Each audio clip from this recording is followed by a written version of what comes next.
성탄 인사부터 한번 하겠습니다. 메리 크리스마스. 메리 크리스마스. 오늘 새벽 새로운 감격으로 이 땅에 성탄하신 주님의 그 무한하신 성탄의 사랑의 빛이 여러분과 여러분 가정에 충만하기를 진심으로 기원합니다.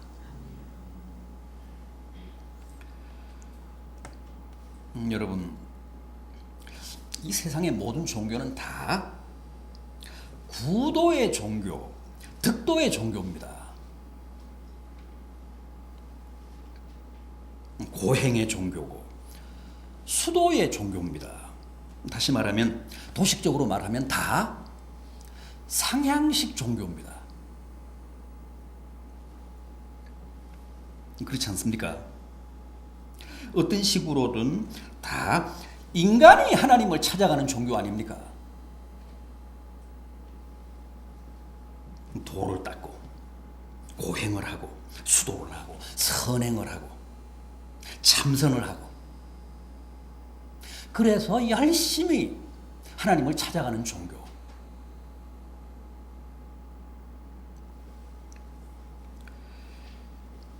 티베트 불교의 오체투지라는 거 아시죠?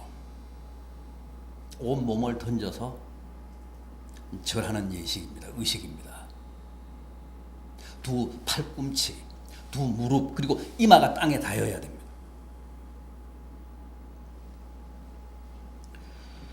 정말 상상을 초월합니다.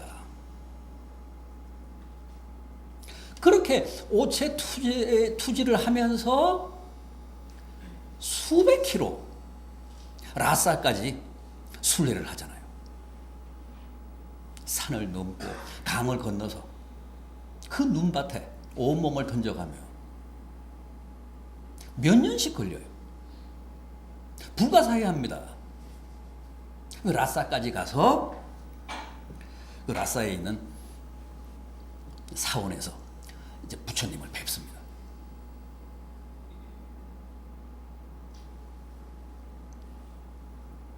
이렇게 세상의 모든 종교와 철학과 이념들은 다 상향식입니다. 인간이 라싸까지 신을 찾아가는 종교입니다. 인간이 오체투지를 하며 신을 찾기 위해 몸부림하는 사상, 철학, 종교. 그런데 사실은 그것은 불가능합니다. 생각해 보십시오. 이 넓은 우주에 어디서 신을 찾습니까?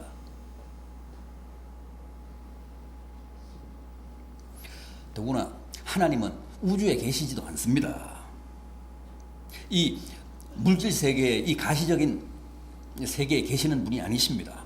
초월자입니다. 초월 세계에 계십니다. 초자연적인 세계에 계십니다.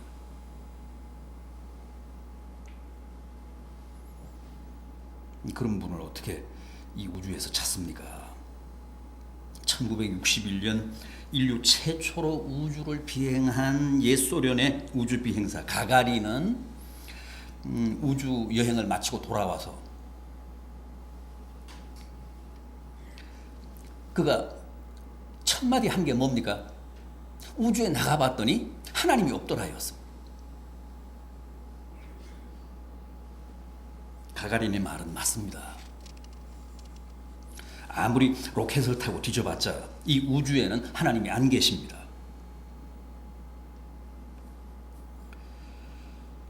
따라서 이 세상 그 어떤 상향식 종교나 인간이 하나님을 찾아가는 구도의 종교, 로켓을 타고 우주로 날아가는 인간적인 노력으로는 절대 하나님을 뵐 수 없습니다. 하나님을 만날 수 없습니다. 그렇다면 어떻게 해야 인간이 하나님을 만날 수 있을까요?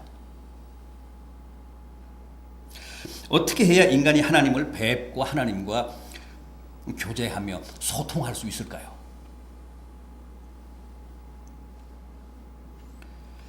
인간이 하나님을 찾아가는 상향식 종교가 아니라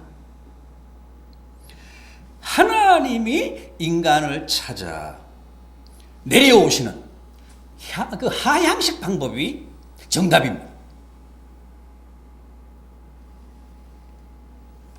그런데 기독교가 말하는 성탄과 임마누엘이 바로 그런 방식입니다. 성탄은 하나님이 인간을 찾아 이 땅에 내려오신, 이 땅에 탄생하신 사건 아닙니까? 인간이 부단히 오체투지를 하며 하나님을 찾다가 극적으로 만난 사건이 아니고 하나님이 우리 인간을 찾아 자신의 전부를, 자신의 오체를 던진 사건입니다. 그게 성탄입니다. 그게 임마누엘입니다. 임마누엘이 뭡니까? 하나님이 우리와 함께 계시다. 우리 인생들이 하나님과 함께 있는 게 아니라 하나님이 우리와 함께 계신다. 하나님이 우리 인간을 찾아 자신의 전부를 던진 사건이다. 그게 임마누엘 아닙니까? 그게 성탄입니다. 우리가 하나님을 찾다가 용케 하나님을 만난 게 아니라 하나님이 우리를 찾아 이 비천한 자리까지 자신을 평가절하한 사건, 비하한 사건이 성탄입니다.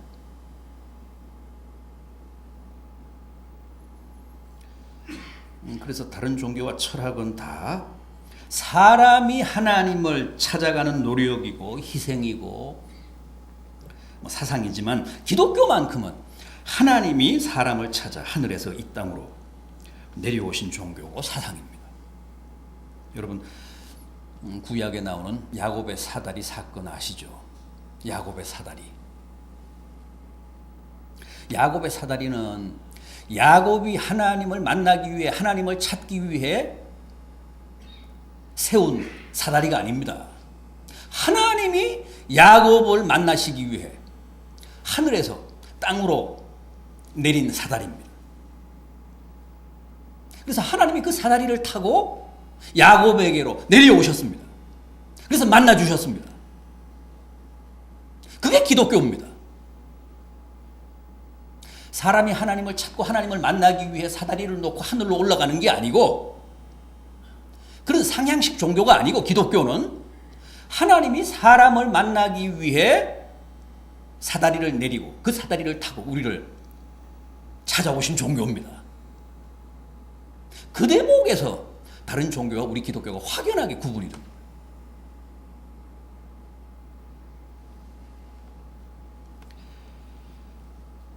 거듭 말씀드리지만 기독교는 사람이 하나님을 찾아가는 종교가 아니고 하나님이 사람을 찾아 이 땅에까지 친히 내려오신 종교다.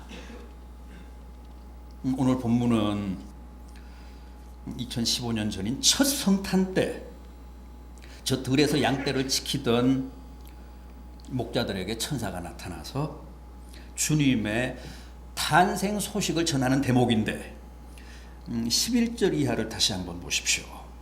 오늘 본문 11절 이하. 오늘 다윗의 동네에 너희를 위하여 구주가 나셨으니 곧 그리스도 주시니라. 너희가 가서 강보에 쌓여 구유에 뉘어 있는 아기를 보리니 이것이 너희에게 표적이니라.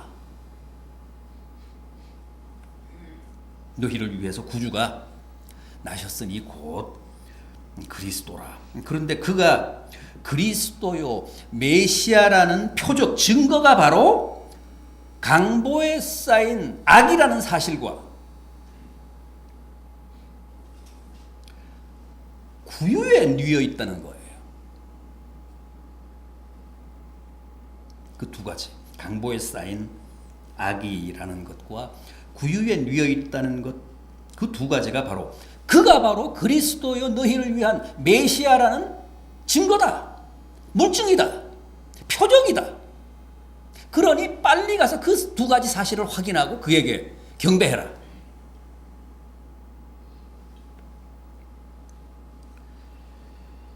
그렇습니다. 주님은 강보에 쌓인 아기로 오셨고 또 구유를 요람 삼아 성탄하셨습니다. 그렇다면 이 두 가지 사실이 어째서 그분이 그리스도 되심과 메시아 되심의 표적이 되고 증거가 된다는 걸까요? 그 점을 잠시 한번 생각해 보겠습니다. 먼저 강보에 쌓인 악입니다. 여러분, 주님이 왜 악의로 오셨을까요? 이스라엘은 전통적으로 철저한 가부장 사회였기 때문에 아이나 여성들은 미안하지만 사람이 아니었습니다. 사람 수에 들지를 못했습니다.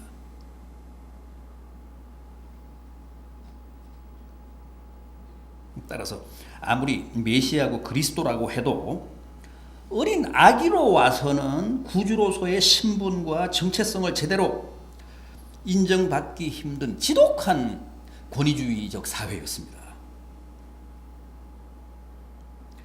따라서 주님이 그리스도라면 아예 처음부터 성인으로 나타나셔야 옳았습니다. 아니면 어린 아기로 출생을 하셨을지라도 구약시대 선지자들처럼 그냥 신비주의로 한 30년 계시다가 공생의 사역을 시작하면서 짠 하고 나타났더라면 좋았을 뻔했습니다. 그 사회는 그게 훨씬 더 어울립니다. 그 권위주의적인 사회.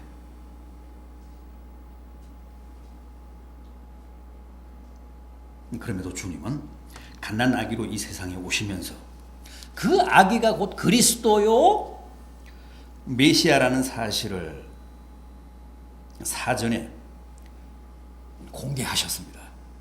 천사들을 통해, 목자들을 통해, 동방박사들을 통해 아기가 그리스도라는 거예요. 메시아라는 겁니다. 왜 그러셨을까요? 오직 겸손한 자만이 주님을 뵐 수 있고 영접할 수 있다는 메시지를 전달하시기 위해서였습니다. 주님은 겸손의 화신이셨습니다. 성경이 뭐라고 합니까? 근본 하나님의 본체셨지만 하나님과 동등됨을 취할 것으로 여기지 아니하시고 자기를 비워 종의 형체를 가지시고 사람의 모양으로 나타나셨다. 그랬습니다.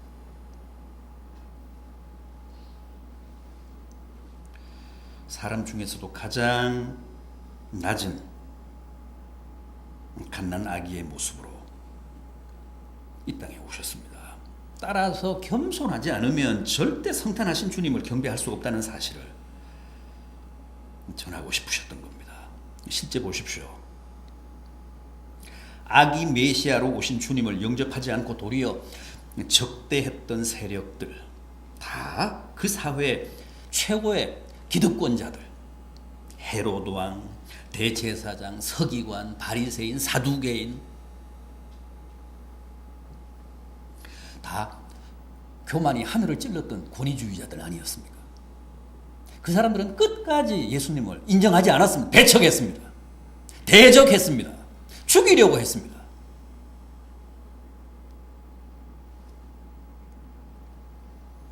교만했기 때문에 아기의 모습으로 오신 메시아를 받아들일 수 없었던 겁니다. 그러나 겸손했던 목자들 보십시오. 동방박사들 보십시오. 시므온과 안나 같은 사람 보십시오. 갓 태어난 아기지만은 그가 곧 구주요 메시아라는 사실을 확신하며 그 앞에 깊이 엎드려 경배했습니다. 여러분, 겸손한 사람만 갓난 아기의 모습으로 오신 주님을 영접할 수 있습니다. 지금도 마찬가지입니다. 교만한 사람들은 언제나 주님을 비웃고 적대할지언정 결코 영접하지 못합니다. 또 있습니다. 주님이 아기로 오신 것은 우리 인생의 진정한 선구자가 되시기 위해서였습니다. 생각해 보십시오. 주님이 처음부터 아담처럼 30세 된 청년으로 이 세상에 출현을 하셨다면 포모 났겠죠. 그럼에도 그렇게 하시지 않고 굳이 구차하게 갓난 아기로 오신 것은 우리가 이 세상에 태어나 겪고 당하는 모든 삶의 애환을 친히 다 겪어보시기 위해서였습니다. 그래서 주님은 다 아십니다. 가난이 무엇이고 아픔이 무엇이고 억울함이 무엇이고 눈물이 무엇인지를 누구보다도 잘 이해하십니다. 친히 다 겪어보셨기 때문입니다. 주님은 우리가 살아가며 당하는 모든 고뇌를 선구적으로, 선제적으로 경험하셨기 때문에 우리의 모든 사정을 가장 깊이 이해하시고 헤아리고 계십니다. 그래서 주님이야말로 우리의 진정한 구주가 되실 자격이 있으시고, 또 우리가 지금 기도하고 호소하고 탄원하면 주님은 누구보다도 우리를 깊이 이해하시며 그 기도를 다 진지하게 접수하시고 응답하십니다. 산다는 게 얼마나 처절하고 이 세상에서 살아간다는 게 얼마나 고난에 찬 삶인가를 주님이 잘 아시기 때문에 진심으로 우리를 동정하시며 우리의 기도를 응답하시며 우리의 삶을 격려하시며 도우십니다. 당신이 다 겪어봤으니까, 당신이 밑바닥 인생을 사셨으니까.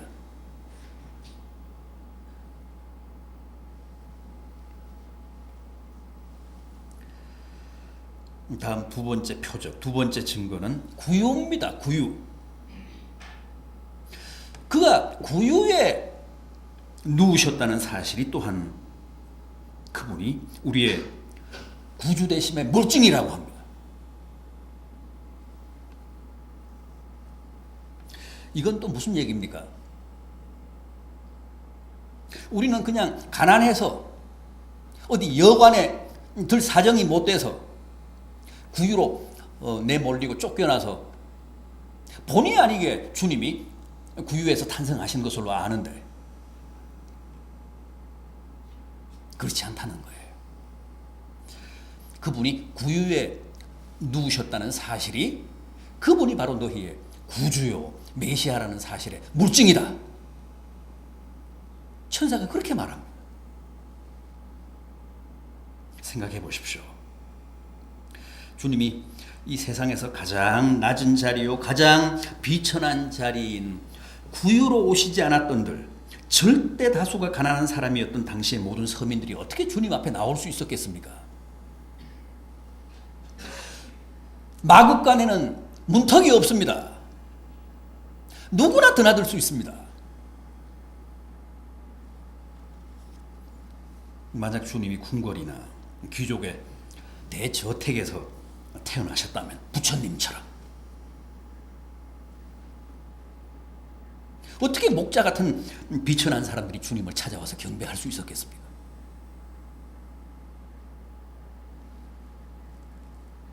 따라서 너무 높고 잘나서 혹은 가진 게 많아서 교만해서 주님을 못 뵐 사람은 있어도 너무 낮고 비천해서 너무 가난해서 주님을 못 뵐 사람은 이 세상에 한 사람도 없습니다.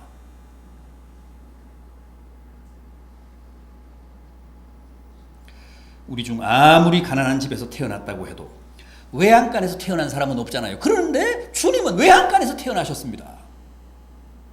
요람이 아니라 짐승들의 먹이통인 구유에서 성탄하셨습니다. 누구든 주님을 뵐 수 있습니다.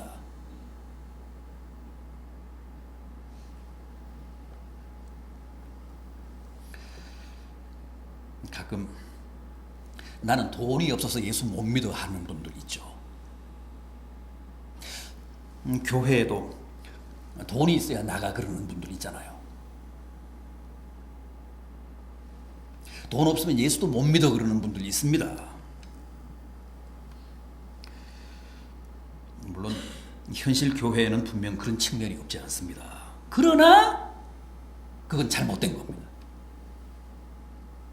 돈 없는 자, 가난한 자, 아무리 비천한 자도 아무런 장애 없이 아무런 문턱 없이 믿고 경배할 수 있는 분이 바로 주님이십니다. 그러라고 가난한 자리로 오셨습니다. 가장 비천한 자리로 오신 겁니다.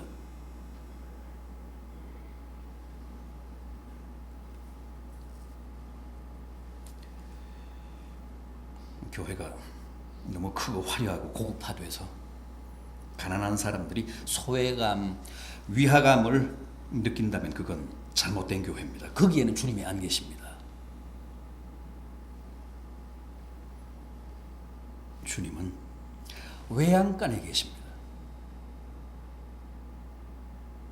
짐승들의 먹이통인 구유로 오셨습니다.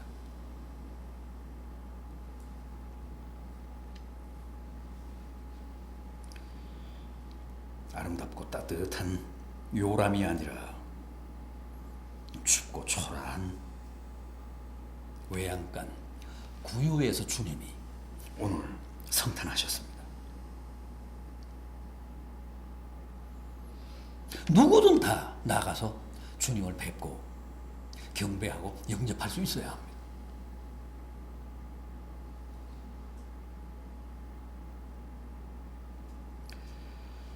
그런데 주님이 이렇게 구유로 오신 데는 보다 더 깊은 계시적인 의미도 있습니다.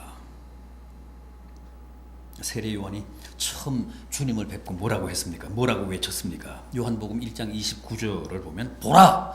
세상 죄를 지고 가는 하나님의 어린 양이다. 민중들에게, 많은 사람들에게 주님을 그렇게 소개했습니다. 세상 죄를 지고 가는 하나님의 어린 양이다.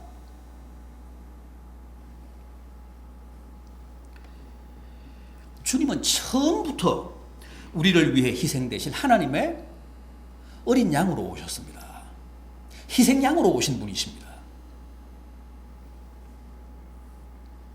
우리의 죄를 대신 지시고 십자가에 달려 죽임을 당하실 대속의 제물로 희생양으로 오셨습니다. 그게 주님의 정체성입니다. 그게 주님의 존재의 비밀입니다. 그렇다면 어린 양이 태어날 장소가 어디겠습니까? 양이 무슨 안방에서 태어날 일이 있습니까? 양이 무슨 궁궐이나 대저택에서 태어날 일이 있습니까? 양이니까, 희생양 어린 양이니까 당연히 외양간에서 태어나셔야죠. 주님은 제대로 오신 겁니다. 분수에 맞게 오신 겁니다. 처음부터 운명적으로, 존재론적으로 하나님의 희생양, 어린 양으로 오신 분이시기 때문에 외양간으로 오신 겁니다. 제대로 구유로 오신 겁니다.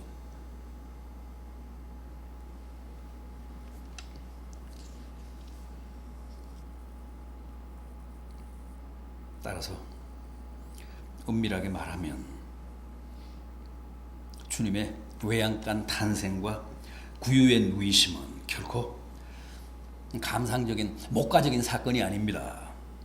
혹은 뭐 외양간으로 밀려난 그런 불행한 사건도 아닙니다. 보다 깊은 의미의 구속사적 사건이었습니다.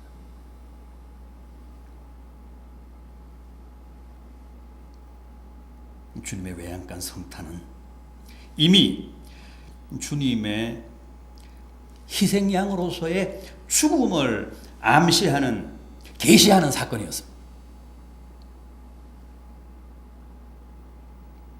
구유에 누이신 주님의 성탄이 이미 어린 양의 대속의 죽음을 계시하고 있다는 겁니다. 이 사실을 놓치시면 안 됩니다.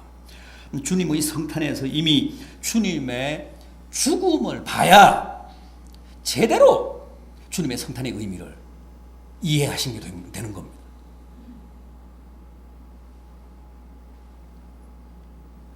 부디 성탄의 의미와 어린 양의 무한하신 대속의 은총이 오늘 여러분과 여러분 가정에 충만하기를 진심으로 기원합니다.